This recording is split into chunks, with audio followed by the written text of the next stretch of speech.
Good morning, friends. So, in this video lecture, we'll be going to talk on seed viability and the different treatments. With the help of this, we can test the seed viability. So, let's see what is actually seed viability. So, seed viability refers to the capability of a seed to germinate and produce a normal seedling. Simply, we can say that seed viability is nothing but a ability of a seed to germinate under favorable conditions. So under favorable conditions like normal, that is required temperature, warmness, moisture, light and air. So these are some favorable conditions under which the seed is going to germinate and develop into a normal seedling. If the seed germinate under this condition, then the seed is called as a viable seed, and if the seed is not germinate under this favorable condition, then this seed is known as non-viable seed. The viability of the seed accession is a measure of how many seeds are alive and could develop into plants which will reproduce themselves when given the appropriate conditions. So in seed viability, we just test that how many seeds will going to germinate and develop into new plant and will reproduce themselves in next generation. So there are some factors which affects the seed viability, due to which seeds lose their viability. And which are those factors? Let's see. Seed lose viability due to adverse weather conditions. Okay, so this is one of the factor, that is adverse weather conditions, due to which seeds loses its viability. So during seed development and maturation, these weather conditions affects the seed viability. So examples of these weather conditions are drought, then excess water and extreme temperatures. These are some adverse weather conditions due to which seeds loses its viability. Then nutrient deficiencies also an important factor due to which the seed loses its viability. Then pesticide injury during seed development and maturation affects the seed viability. Then environmental conditions after physiological maturity. So some environmental conditions also responsible for the seed lose viability. So which are these? That is some process like during harvesting, drying, cleaning, storage and handling of seeds. During these practices, there is a chance of seed lose viability.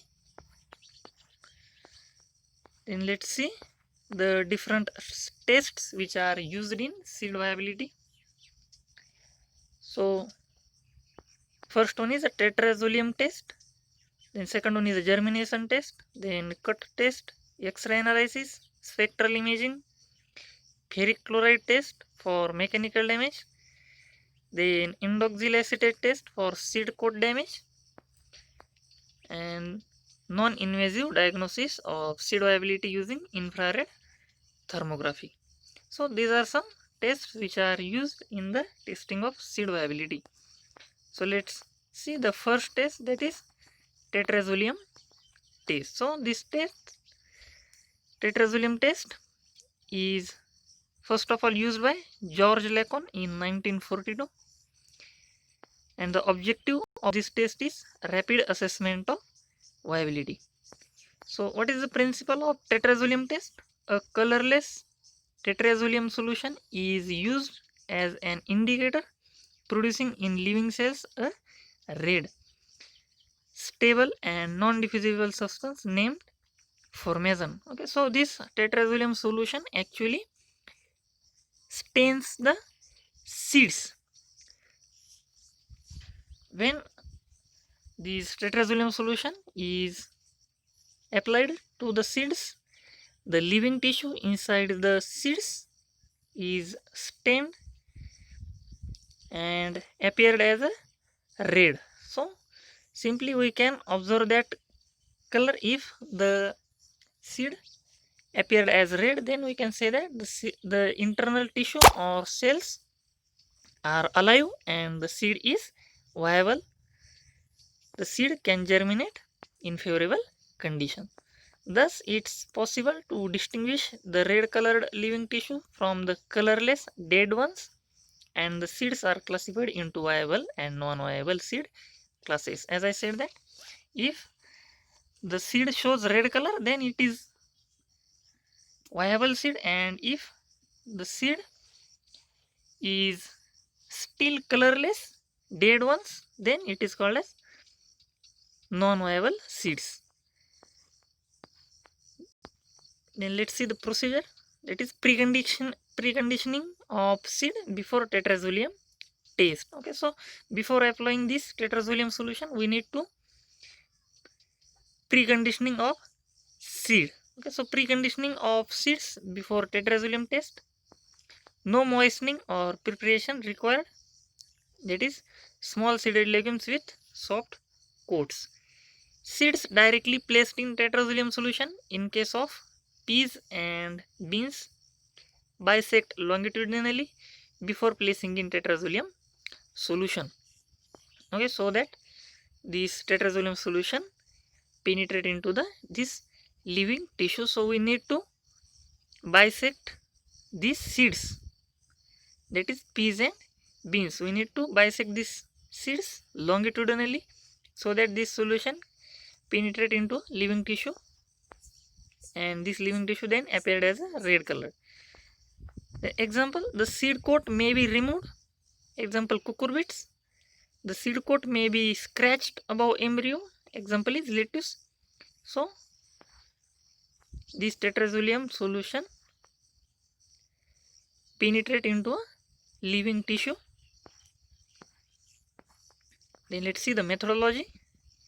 Seed hydration. So it is done by soaking seeds in water for a specific period of time. This is done to active hydrolytic enzymes, that is dehydrogenase. Dehydrogenase is a hydrolytic enzymes which active when seed absorbs water and stimulate respiration. So after absorbing water, the seed starts to germinate with the help of this dehydrogenase enzyme. It is hydrolytic enzymes which stimulates other enzymes and ultimately stimulates respiration inside the seed, and seed starts to germinate. Okay, so this after this process, the living tissue absorbs this tetrazolium solution so that it can appear as a red colored. Cutting or puncturing of seed, this is done to allow the penetration of tetrazolium solution. As I said that this cutting and puncturing of seed is done to allow the penetration of tetrazolium solution into internal tissue so that they can appear as red, and we can conclude that the seed is viable because it has a living tissue. Staining of seeds. Staining of seeds, it is done by soaking seeds in tetrazolium solution for a specific period of time to allow staining of viable tissue in the seed. Tetrazolium is used at 0.1 or 1.0% solution at 30 to 35 degrees Celsius temperature for 24 to 48 hours at pH of 6 to 8. So this is how the staining of seeds is done in tetrazolium solution. So after the staining, we need to evaluate the seeds. So evaluation of seeds evaluated according to staining pattern. As I said that the red seeds clearly indicates that the seed is with living tissue and stains red, then it is called as viable seeds. Okay, so here we can see that this first diagram, that is red seeds, These are the viable seeds. Then in second diagram, some seeds are red and some are colorless. The red ones are viable and the colorless ones are abnormal and non-viable seeds. Then in third diagram, here we can say that all seeds are colorless. So we can conclude that these all seeds are dead seeds or non-viable seeds. So let's see the second test, that is germination test. The objective of this test is to gain information about the field planting value of the seed lot. Okay, so germination in a laboratory test refer to the emergence from the seed embryo of those essential structures which for the kind or seed being tested indicates its ability to develop into a normal plant under favorable condition. So in germination test we simply germinate seeds in favorable conditions in laboratory conditions. So let's see the phases of germination. When we germinate seeds in laboratory, we can observe these phases of germination. That is three phases. First one is the imbibition phase, in which the seeds takes up or absorbs water rapidly. So imbibition phase, rapid uptake of water.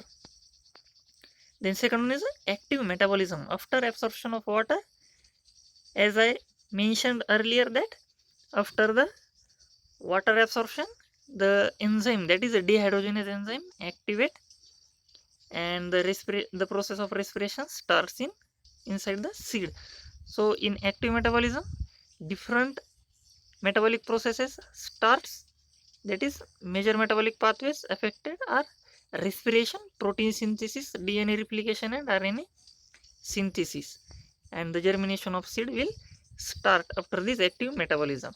The third phase is cell expansion and seedling protrusion.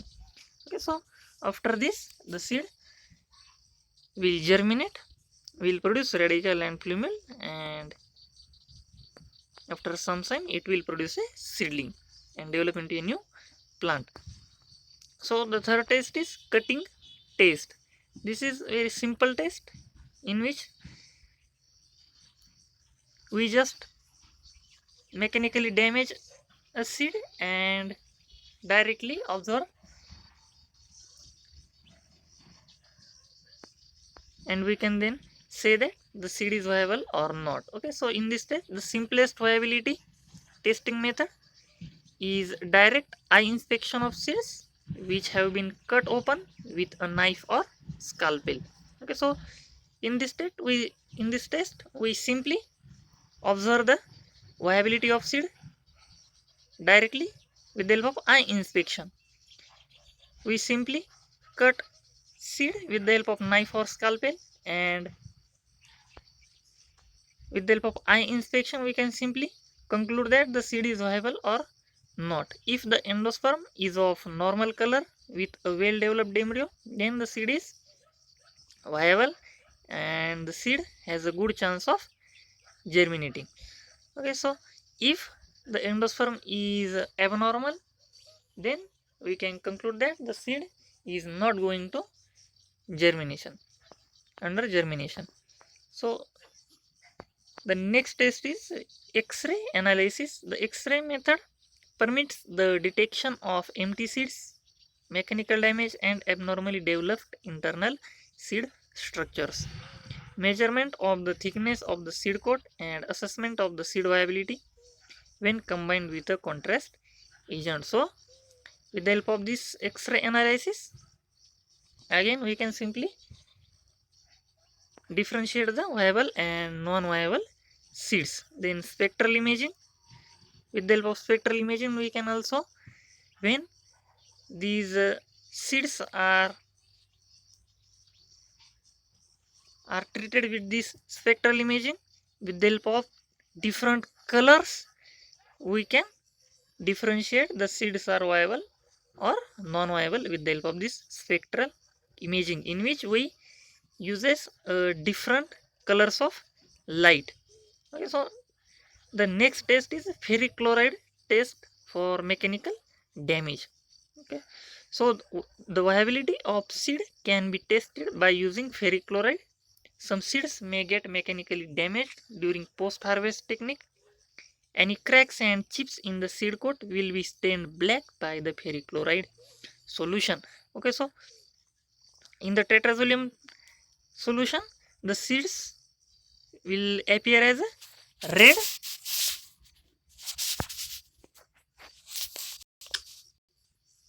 So in the tetrazolium test, the seeds appear as red, and in ferric chloride test, the seed coat. Okay, so in tetrazolium test, the internal living tissues get stained and appeared as red. In ferric chloride test, the seed coat will be stained black by the ferric chloride. So this color, that is seed coat color, if it is stained as a black, then we can say that the seed is get mechanically damaged during post harvest technique, and the seed will not going to germinate under favorable condition, and the seed is non viable. The next test is indoxyl acetate test for seed coat damage. This test is also used to reveal mechanical injuries and physical fractures of seed coat, as similar to the ferric chloride test. So these are the different treatments or tests which are used in the testing of seed viability.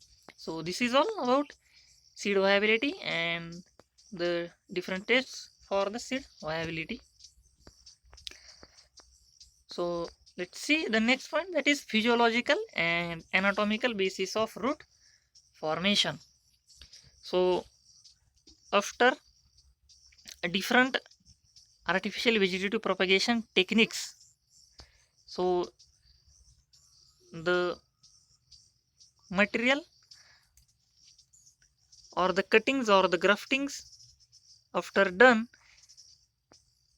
the material forms root and shoot system. So actually how it's working, so there are some reasons, that is physiological and anatomical reasons behind this root formation. So let's see that which are the physiological and anatomical basis behind this root formation. So physiological basis of root formation: in case of cutting, once a cutting is made, plant growth substances known as hormones kick in to participate in the formation of roots. Okay, so there are some hormones which helps to germinate or to or which helps in the formation of roots. So which are these hormones? The first one is auxin, a plant growth substance, or it is a plant growth hormone which regulate the cell elongation and root initiation, among other effects, naturally manufactured by plants in the young leaves and in the apical buds. Okay, so auxin is a plant growth hormone which helps in the cell elongation and root initiation. Then second one is gibberellin. It is also a growth hormone, the most characteristic effect of which is to increase the elongation of stem in a number of higher plants and has been shown to inhibit root formation. Okay, so it helps in the formation of shoot system and inhibit the formation of root. Okay, so the next hormone is cytokinin. Cytokinin helps in the promotion of cell division, so it helps in the cell division. So this is the physiological basis behind root formation, that is plant growth hormones which helps in the development of plant. Then let's see the anatomical basis of root formation. Propagation of plants by stem and leaf bud cuttings requires that a new root system be formed, whereas leaf bud cuttings requires both shoot and root formation. Okay, so in stem cutting there is a need that a new root system be formed. In case of leaf bud cutting, there is a requirement of both shoot and root formation. So let's see the root development in stem cutting. The process of new root initiation and development can be grouped into 3 phases. The first one is initiation of groups of meristematic cells and the development of callus after cutting is made. An irregular mass callus is nothing but a mass of undifferentiated cell. Okay, so simply we can define this term callus, that is callus is nothing but a undifferentiated mass of cell. Okay, so an irregular mass of cell develop at the base of cuttings. These cell groups develop into root primordial. Okay, so after the formation of callus, these callus develop into root primordial. This root primordial grows through cortex and epidermis and develops new root. Okay, so this is the anatomical basis of root formation. Okay, so this is all about in today's video lecture. So in the next video lecture, we'll be going to talk on role of growth regulators in horticultural crops. So till then, stay safe, stay home, and happy learning.